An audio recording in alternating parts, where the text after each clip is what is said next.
আপনি কি সঠিকভাবে আপনার বিপি মাপতে পারছেন? যদি সঠিকভাবে আপনার ব্লাড প্রেশার আপনি মাপতে না পারেন, তাহলে কি হবে?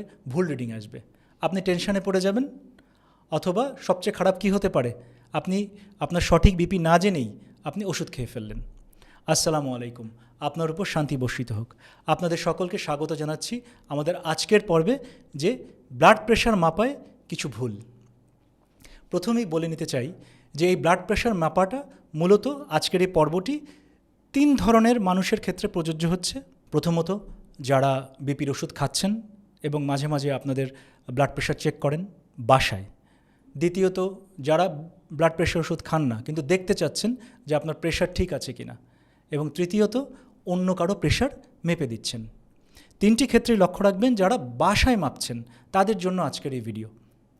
সাধারণত অভিজ্ঞ চিকিৎসক এবং নার্সরা, তারা অনেক দিন ধরে ব্লাড প্রেশার মেপে আসছে, তারা যে হুবহু এভাবেই মাপবে এমন কোনো কথা নেই, তাদের অভিজ্ঞতা থেকে তারা বুঝে নেবে। তো বাংলাদেশে সাধারণত 2 ধরনের ব্লাড প্রেশার মেশিন আমরা দেখি। একটা হচ্ছে অটো, এটা খুব আজকাল বেড়ে গেছে। আর দ্বিতীয়টা হচ্ছে ম্যানুয়াল।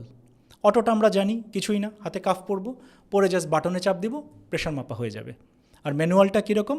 ওই চাপতে হয়, চাপতে চাপতে আমরা যেটা মাপি। তো দেখা যাচ্ছে যে যেগুলো অটো মেশিন আছে, কখনো কখনো দেখা যাচ্ছে যে এদের রিডিংটা ভুল দিচ্ছে, বিশেষ করে একটু পুরনো হয়ে গেলে রিডিংটা ভুল দিচ্ছে। যদি কোনো কারণে আপনারা অতিরিক্ত লো বিপি বা অতিরিক্ত হাই বিপি দেখেন অটোতে, তখন আপনারা ম্যানুয়াল দিয়ে মেপে নিশ্চিত হয়ে নেবেন। আজকের পর্বে আমরা 2টো জিনিস লক্ষ্য রাখব। এক হচ্ছে কিভাবে আমরা বিপি মাপছি, এবং দ্বিতীয়ত হচ্ছে কখন মাপছি। এই 2টো জায়গায় মূলত আমরা ভুল করি। তো কিভাবে মাপছি বলতে আজকে কিন্তু আমরা দেখাবো না কিভাবে মাপতে হয়। আমরা যে মূল ভুলটা করি সেটা হচ্ছে যে আমরা যখন প্রেশারটা মাপি, আমরা আমাদের শরীরের অবস্থানটা কী থাকে, যেটাকে আমরা বলি পোস্চারটা কী থাকে। ধরুন আপনার মা আপনাকে বিপি মেপে দিতে বলল, তিনি শুয়ে আছেন, আপনি শোয়া অবস্থায় বিপি মাপলেন, রিডিং কিন্তু ঠিক আসবে না।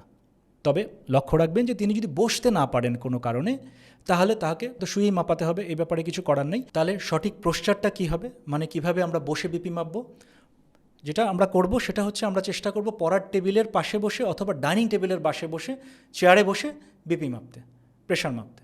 ঠিক আছে? প্রথমত চেয়ারে বসবেন হেলান দিয়ে, পিঠে যেন সাপোর্ট থাকে। দ্বিতীয়ত হচ্ছে আপনি বাঁ হাতে প্রেশার মাপার চেষ্টা করবেন প্রথমে, কারণ আমরা সাপোর্ট করি বাঁ হাতে মাপা। ডান হাতেও মাপতে পারেন, তবে বাঁ হাতে মাপবেন। যদি প্রয়োজন পড়ে তখন ডান হাতে আপনি মাপতে পারেন। সুতরাং প্রথমে মাপবেন হচ্ছে বাঁ হাতে। তৃতীয়ত হচ্ছে লক্ষ্য রাখবেন যে আপনার যে হাতেই মাপছেন, যদি বাঁ হাতে হয় তাহলে বাঁ হাতের কনুই যেন বুকের মাঝ বরাবর থাকে, অর্থাৎ হার্ট এবং কনুই লেভেলটা যেন একই পর্যায়ের থাকে। চতুর্থত, কনুইয়ের যেন একটা সাপোর্ট থাকে, অর্থাৎ আপনার হার্টটার যেন একটা সাপোর্ট থাকে, হাত ঝুলিয়ে রাখবেন না। পঞ্চমত, ক্রস লেগ বা পায়ের উপর পা তুলে বসে প্রেশার মাপতে যাবেন না, এটাতেও ভুল আসবে।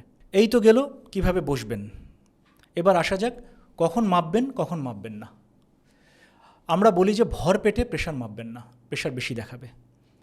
আর দ্বিতীয়ত, হেঁটে এসেই কোথাও থেকে বিশ্রাম না নিয়ে প্রেশার মাপবেন না। এবং তৃতীয়ত, প্রেশার মাপার সময় যেটা হচ্ছে যে আমরা যেন কথা না বলি এবং হাত যেন নাড়াচাড়া না করি। সাধারণত আমরা বলি যে প্রেশার মাপার আগে পূর্ণ বিশ্রাম নিয়ে নেবেন, অ্যাটলিস্ট 5 মিনিটস পূর্ণ বিশ্রামে থাকবেন, কোনো কথা বলবেন না এবং প্রেশার মাপার সময়ও কোনো কথা বলবেন না। তাহলে সঠিকভাবে আপনার প্রেশারটা শো করবে আপনার যে বিপি মেশিন আছে। আর কখন সবচেয়ে ভালো হয় বিপি মাপলে? এক হচ্ছে আপনার সকালে ঘুম থেকে ওঠার 20 মিনিট বা আধা ঘন্টা পরে, আর এক হচ্ছে রাত্রে ঘুমোতে যাওয়ার আগে, মানে যেটাকে আমরা বলি রেস্টিং ব্লাড প্রেশার মেজারমেন্ট। বিশ্রামরত অবস্থায় যে ব্লাড প্রেশারটা আমরা মেজার করব। তো আজকের পর্ব এখানেই শেষ হচ্ছে। নিয়মিত মেডিটেশন করুন, টোটালি ফিট থাকুন। আল্লাহ হাফিজ।